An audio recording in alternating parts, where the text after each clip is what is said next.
Hello అందరికీ, ఎట్లున్నారు? మంచిగా ఉన్నారా? న్యూ ఇయర్ సందర్భంగా మీరందరూ మంచిగా ఉండాలని దేవుని కోరుకుంటున్నా. ఇక ఇంటికాడైతే ఎక్కడా టైం పాస్ అవుతలేదని అట్లా చేపల వేటకైతే పోయినాం. మా ఆయన, నేను, మా పిల్లలు అంటే మా పొట్టి పిల్లలు అనుకున్నారు, మా అక్క వాళ్ళ పిల్లలు. వాళ్ళు మా పిల్లల్ని తీసుకుపోతే చేపలకు బదులు బురదంతా రుద్దుకొని రావాలి. మా ఇంటికాడ పొలం అయితే ఉంటుంది, దాని పక్కన ఎర్రలు తవ్వుదామనేసి ఇక్కడికి వచ్చి తవ్వుతున్నాము. చేపలకి ఆహారంగా ఎర్రలు అయితే తవ్వుకుంటున్నాం మేము. చెరువు కాడికి అయితే పోతున్నాం. మాకైతే 1/2 కిలోమీటర్ వస్తుంది చెరువు. మా ఆయన శ్రవణ్ అయితే ముందే వచ్చారు, నేను శివ తర్వాతకు వచ్చినాం. నాకైతే అసలు పట్టడం కూడా తెలియదు, ఇదే ఫస్ట్ టైం. మా ఆయన గైడ్ చేస్తున్నాను.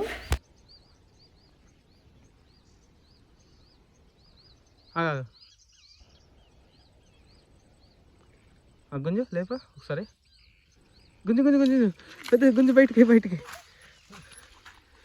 అది చూపి ఒకసారి తాడు పెట్టి.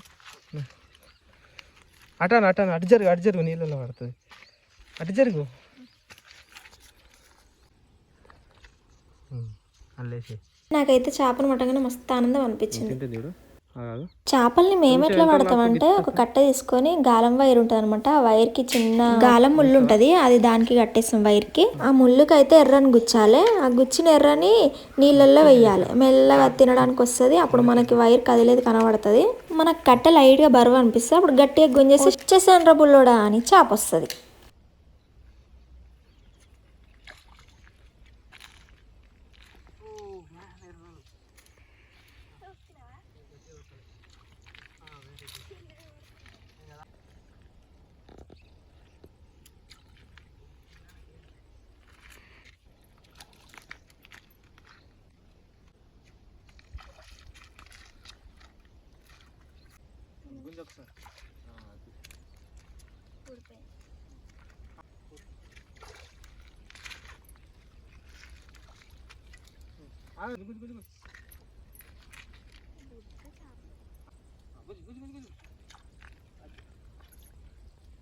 ఈ చేపలు ఏందో కానీ ఏసురు పడుతూనే ఉన్నాయి. మా టైం బాగుందా లేదా వాటి టైం బాగాలేదా తెలుస్తలే. ఎక్కువ చిన్న చేపలే వాడుతున్నాయి, ఎందుకో తెలియదు కానీ పెద్ద చేపలు అయితే ఎక్కడ దాక్కున్నాయో.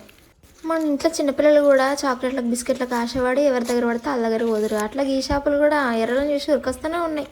ఈ చేపని అయితే క్యాట్ ఫిష్, దీన్ని మార్పుగాడు అంటారు తెలుగులో. అయితే వేయంగానే ఇట్లా గాలం వేసిన దొరికింది. ఈ చేప అన్ని చేపలని తింటదంట, కానీ దీన్ని ఎవరు తినరు మనుషులు. దీన్ని ఎందుకు తినరో రీజన్ మీకు తెలిస్తే కామెంట్ చేయండి.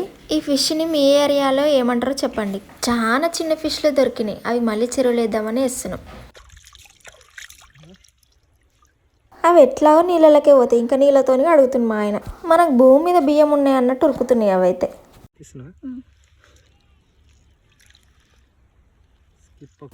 గీడైతే ఒక డైలాగ్ గుర్తొచ్చిందబ్బా, కమల్ హాసన్. చేపలలో కూడా యాక్టర్స్ ఉన్నట్టు. చేపలు అయితే మంచిగానే పట్టినాం కానీ అవి కట్ చేసేటప్పుడు ఉంటుంది బాధ. మా శ్రవణ్ అయితే బలైపోయింది. మా ఆయన ఇంటికాడ ఉంటే పిల్లలందరూ వచ్చి చేపలు పోదాం అంటారు.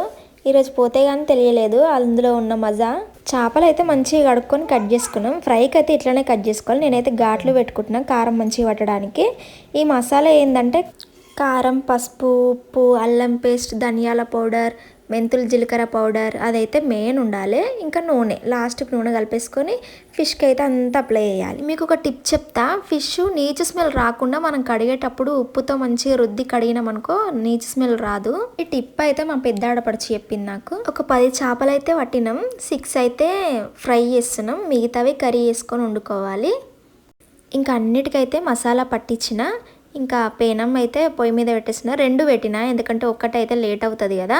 2 పెట్టేసి దాని మీద దీని మీద 2 వేసేసిన. 6 ఎవరికంటే ఒకటి శివకి, శ్రవణ్కి, మా ఆయనకి, నాకు. మా పిల్లలు అయితే తినరు, మా హనీ కొంచెం తింటుంది. చాలా చిన్న ఫిష్లు దొరికినాయి, కానీ ఓపిక ఉంటే అవి కూడా వండుకొని తినొచ్చు. ఆ చెరువు అయితే చాలా పెద్దగా ఉంటుంది, కానీ మేము తీసుకున్న దగ్గరనే చాలా ఫిష్లు అయితే పడతాయి. చాలా పెద్ద ఫిష్లు కూడా ఉంటాయి, అవి అయితే వలలకే పడతాయి. ఇంకా కొర్ర మీను అంటే కొర్రమట్ట కూడా ఉంటుంది మా సైడ్ అయితే. అవైతే చాలా రేటు, బయట అయితే మనకు దొరికిందంటే లక్కే. ఇంకా చాలా హెల్దీ కూడా అది. బయట కొర్రమీన్ ఫిష్ 600-700 ఉంటుంది అంట కేజీ. ఫిష్ కళ్ళకి చాలా మంచిది, ఇంకా ఫీడింగ్ మదర్స్కి అయితే ఇంకా మంచిది. మా పిల్లలకి ఫీడింగ్ ఇచ్చేటప్పుడు అయితే నేనైతే ఏం తినలే, ఎందుకంటే ఆపరేషన్ కాబట్టి. నార్మల్ డెలివరీ అయిన వాళ్ళైతే తినొచ్చు 1 మంత్ తర్వాత. మేము మధ్యాహ్నం 12కి పోతే వచ్చేసరికి 5 అయింది. ఇంకా ఇంటికి వచ్చాక ఇంట్లో పని అంతా చేసుకొని ఈ పని పెట్టుకున్నా. ఆ చెరువు దగ్గర అయితే చిన్న చిన్న ఫిష్లు భలే కనిపిస్తున్నాయి. అసలు కొత్తగా చూసే వాళ్ళకైతే చాలా ఆనందంగా ఉంటుంది అట్లాంటివి చూస్తే. నేనైతే చాలా కష్టపడి పిల్లల్ని చూసుకుంటూ ఈ వీడియోస్ తీయడం, వీడియోస్ ఎడిటింగ్ చేయడం చాలా కష్టపడుతున్నా. ప్లీజ్ మీ అందరి సపోర్ట్ నాకు ఇవ్వండి.